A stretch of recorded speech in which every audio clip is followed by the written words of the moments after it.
ಎಲ್ಲರಿಗೂ ನಮಸ್ಕಾರ. ಐಶ್ವರ್ಯ ಉತ್ತರ ಕರ್ನಾಟಕ ಚಾನಲ್ಗೆ ಎಲ್ಲರಿಗೂ ಸ್ವಾಗತ. ಇವತ್ತು ನಾನು ಒಂದು ಹೊಸ ರೀತಿಯೊಳಗೆ ಎಗ್ ರೈಸ್ ಮಾಡೀನಿ. ಅದು ಯಾವ ರೀತಿ ಅಂದ್ರೆ ಕುದಿಸಿದ ಎಗ್ ತೊಗೊಂಡು ಎಗ್ ರೈಸ್ ಮಾಡೀನಿ. ಅದಕ್ಕಿಂತ ಮೊದಲಿಲ್ಲಿ 1.5 ಗ್ಲಾಸಷ್ಟು ಅಕ್ಕಿ ತೊಗೊಂಡು ಅದನ್ನು ಸ್ವಚ್ಛಗೆ ತೊಳ್ಕೊಂಡೀನಿ. ತೊಳ್ಕೊಂಡ್ಮ್ಯಾಗ 1.5 ಗ್ಲಾಸ್ ಅಕ್ಕಿಗೆ 3 ಗ್ಲಾಸಷ್ಟು ನೀರು ಹಾಕ್ಕೊಂಡೀನಿ. ಕರೆಕ್ಟ್ ಮೆಜರ್ಮೆಂಟ್ ಬರ್ತೈತಿ. ಈ ಥರ ಆಯ್ತಂದ್ರೆ ಈ ಕಡೆ ಮೆತ್ತಗೆ ಹೋಗಂಗಿಲ್ಲ, ಈ ಕಡೆ ಭಾಳ ಬಿರುಸು ಹೋಗಂಗಿಲ್ಲ. ಅದಕ್ಕೆ ರುಚಿಗೆ ಎಷ್ಟು ಬೇಕಷ್ಟು ಉಪ್ಪು ಹಾಕ್ಕೊಳತ್ತೀನಿ. ಇದನ್ನೆಲ್ಲ ಹಾಕೊಂಡ್ಮ್ಯಾಗ ಒಂದು ಸ್ವಲ್ಪ ಎಣ್ಣೆ ಹಾಕ್ಕೊಳತ್ತೀನಿ, ನೀರು ಹೊರಗೆ ಬರಬಾರ್ದು ಅಂಥೇಳಿ. ಈಗ ಮುಚ್ಕೊಂಡು ನಾ ಇಲ್ಲಿ ಅನ್ನಕ್ಕೆ ಇಟ್ಕೋತೀನಿ ಒಲೆ ಮ್ಯಾಗ. ಈಗ ಇನ್ನೊಂದು ಕಡೆ ನಾ ಇಲ್ಲಿ 3 ಎಗ್ ತೊಗೊಂಡಿನಿ. ಅಂದರೆ ಇದು 3 ಪ್ಲೇಟ್ ಆಗುವಷ್ಟು ಮಾಡ್ಲಾತ್ತೀನಿ. 1 ಪ್ಲೇಟಿಗೆ 1 ಎಗ್. ಹಾಗಾಗಿ ನಾನು ಒಂದು ಸ್ವಲ್ಪ ಉಪ್ಪು ಹಾಕ್ಕೊಂಡು ಅದನ್ನು ಕುದಿಸಾಕಿಟ್ಟಿನಿ. ಈಗ ಅನ್ನ ರೆಡಿ ಆಗೈತಿ. ಈಗ ಈ ಬಿಸಿ ಅನ್ನ ಐತಲ್ಲ, ಅದರ ಸಂಬಂಧ ಒಂದು ಸ್ವಲ್ಪ ಸಣ್ಣ ಚಮಚ ತೊಗೊಂಡು ಸ್ವಲ್ಪ ಉದುರು ಮಾಡ್ಲಾತ್ತೀನಿ. ಸ್ವಲ್ಪ ಬಿಸಿ ಅಂಶ ಹೋಗ್ಲತ್ತ, ಇಲ್ಲಾಂದ್ರೆ ಪೆಂಟಿ ಬಿಡ್ಕೊಂಡು ಕೂತಂಗೆ ಕುಂದಿರ್ತೈತಿ. ಈಗ ಇದನ್ನ ಇಡ್ತೀನಿ ಒಂದು ಕಡೆ. ಇಲ್ಲಿ ನಾನು ಸಣ್ಣಗೆ ಕೊತ್ತಂಬರಿ, ಆಮೇಲೆ ಕ್ಯಾಪ್ಸಿಕಮ್ ಕಟ್ ಮಾಡ್ಕೊಂಡೇನಿ, ಸಣ್ಣಗೆ ಉಳ್ಳಾಗಡ್ಡಿ, ಆಮೇಲೆ ಒಂದು ಅರ್ಧ ನಿಂಬೆಕಾಯಿ ಇಟ್ಕೊಂಡೇನಿ. ಹಂಗೆ ಅವು 3 ಕುದಿಸಿದ್ದು ಎಗ್ ಏನಿದ್ದು ಅಲ್ಲ ಸಿಪ್ಪಿ ತೊಗೊಂಡು ಒಂದು ಬಟ್ಲ ಹಾಕಿಟ್ಕೊಂಡೇನಿ. ಇಲ್ಲಿ ಇನ್ನೊಂದು ಕಡೆ ಮಸಾಲೆ ರೆಡಿ ಮಾಡ್ಕೊಳತ್ತೀನಿ. ಒಂದು ಸ್ವಲ್ಪ ಬೆಳ್ಳುಳ್ಳಿ ತೊಗೊಂಡೀನಿ, ಅದಕ್ಕೊಂದು ಸ್ವಲ್ಪ ಜೀರಿಗೆ ಪೌಡ್ರೇ ಹಾಕ್ಕೊಳತ್ತೀನಿ. ಒಂದು ಸ್ವಲ್ಪ ಧನಿಯಾ ಕಾಳು, ಕೊತ್ತಂಬರಿ ಬೀಜ ಹಾಕ್ಕೊಳತ್ತೀನಿ. ನಿಮ್ಗೆ ಖಾರ ಎಷ್ಟು ಬೇಕಲ್ಲ ಅದನ್ನು ನೋಡಿಕೊಂಡು ಖಾರ ಹಾಕ್ಕೋಬೇಕು. ಕಡಿಮೆ ಬೇಕಂದ್ರೆ ಕಡಿಮೆ, ಇಲ್ಲಾಂದ್ರೆ ಜಾಸ್ತಿ ಬೇಕಂದ್ರೆ ಜಾಸ್ತಿ.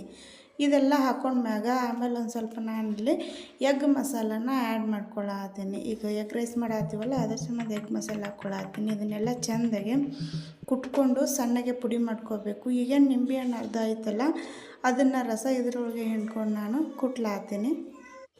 ಈಗ ಇದ್ರೊಳಗೆಲ್ಲ ಪೌಡ್ರುಗಳೇನು ಹಾಕಿವಲ್ಲ ಎಲ್ಲ ಒಣ ಇರೋ ಸಂಬಂಧ ಕುಟ್ಟೋ ಟೈಮಿಗೆ ಅಷ್ಟೊಂದು ಜಲ್ದಿ ಸಣ್ಣ ಆಗಂಗಿಲ್ಲ. ಅದೇ ಸಂಬಂಧ ನಿಂಬೆಕಾಯಿ ಇದ್ರೊಳಗೆ ಹಿಂಡ್ಕೊಂಡ್ರೆ ಸ್ವಲ್ಪ ಹಸಿ ಅಂಶ ಬಂದು ಜಲ್ದಿ ಸಣ್ಣ ಆಗ್ತೇಳಿ. ಈಗ ಇಲ್ಲೆಲ್ಲ ಕುಟ್ಕೊಂಡೆ ನಾನು. ಇದನ್ನೊಂದು ಸಣ್ಣ ಪ್ಲೇಟಿಗೆ ತೊಗೊಂಡು ಇಟ್ಕೊಳತ್ತೀನಿ.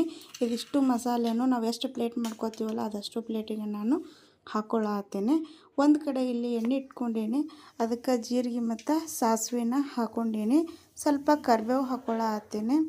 ಸ್ವಲ್ಪ ಕರಿಬೇವು ಹಾಕ್ಕೊಂಡ್ಮ್ಯಾಗ ಒಂದು ಸ್ವಲ್ಪ ರೋಸ್ಟ್ ಆಲತ್ತೆ ಬಿಟ್ಟು ಅದಾದ್ಮ್ಯಾಗ ಕ್ಯಾಪ್ಸಿಕಮ್ ಹಾಕ್ಕೊಳತ್ತೀನಿ.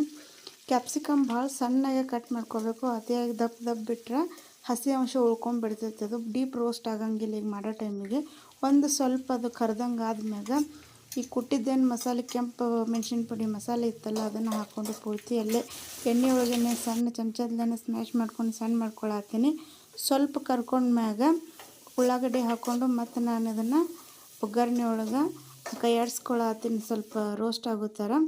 ಅದಾದ್ಮ್ಯಾಗ ಒಗ್ಗರಣೆಗೆ ಉಪ್ಪು ಹಾಕ್ಕೊಳತ್ತೀನಿ, ಸ್ವಲ್ಪ ಹಾಕ್ಕೊಳತ್ತೀನಿ. ಯಾಕಂದ್ರೆ ರೈಸಿಗೆ ಆಲ್ರೆಡಿ ಉಪ್ಪು ಹಾಕ್ಕೊಂಡು ರೈಸ್ ಮಾಡೋಕೆ ಇಟ್ಟಿದ್ದೀನಲ್ಲ ಅದ್ರ ಸಂಬಂಧ ಒಂದು ಸ್ವಲ್ಪ ಉಪ್ಪು ಹಾಕ್ಕೊಂಡ್ಮ್ಯಾಗ ಸ್ವಲ್ಪ ಕರಗಲಿ ಅಂತೇಳಿ ಸಣ್ಣ ಉರಿ ಇಟ್ಕೊಂಡೇನೆ ನಾನು. ಕೈಯಾಡಿಸ್ಕೊಂಡು ಈಗ ಎಷ್ಟು ಪ್ಲೇಟ್ ಬೇಕು ಅಷ್ಟು ರೈಸ್ ಹಾಕ್ಕೊಂಡು ಚೆಂದಾಗಿ ಅದನ್ನು ಮಿಕ್ಸ್ ಮಾಡ್ಕೋಬೇಕು. ಉರಿ ಜೋರು ಇಟ್ಕೋಬಾರ್ದು, ಸಣ್ಣ ಇಟ್ಕೊಂಡೀನಿ. ಯಾಕಂದ್ರೆ ಜೋರು ಇಟ್ಕೊಂಡ್ರೆ ತಳದಾಗ ಹತ್ತಿ ಬಿಡ್ತೈತಿ, ಮೆಣಸಿನ ಪುಡಿದು ಘಾಟ್ ಎದ್ದು ಬಿಡ್ತೈತಿ. ಈಗೆಲ್ಲ ರೆಡಿ ಆಗೈತಿ. ಈಗ ಕೊತ್ತಂಬರಿನ ನಾನು ಹಾಕ್ಕೊಂಡು ರಿಟರ್ನ್ ಮಿಕ್ಸ್ ಮಾಡ್ಕೊಳತ್ತೀನಿ.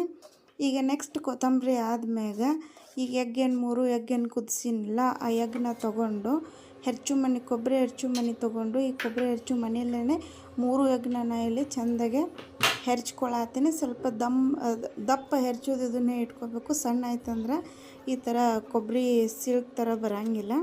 ಈಗ ಇಲ್ಲೆಲ್ಲ 3 ಎಗ್ಗನ್ನ ನಾನು ಹೆರ್ಚ್ಕೊಂಡೀನಿ. ಇದನ್ನು ಚೆಂದಾಗೆ ಸಣ್ಣ ಉರಿನೇ ಇಟ್ಕೊಂಡೀನಿ.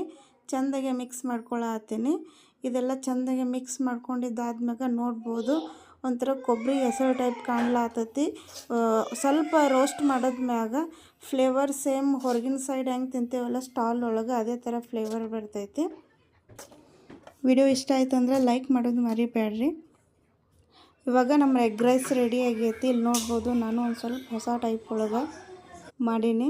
ಈ ಥರ ಎಗ್ ಹೆಸರುಗಳು ಕಾಣಿಸ್ಲಾತ. ಒಂದು ಸಲ ಟ್ರೈ ಮಾಡಿರಿ ನೀವು. ಹೊಸ ಟೈಪ್ ಒಳಗೆ ಐತಿ, ಒಂಥರ ಡಿಫ್ರೆಂಟ್ ಟೇಸ್ಟ್ನು ಕೊಡ್ತೈತಿ. Thank you.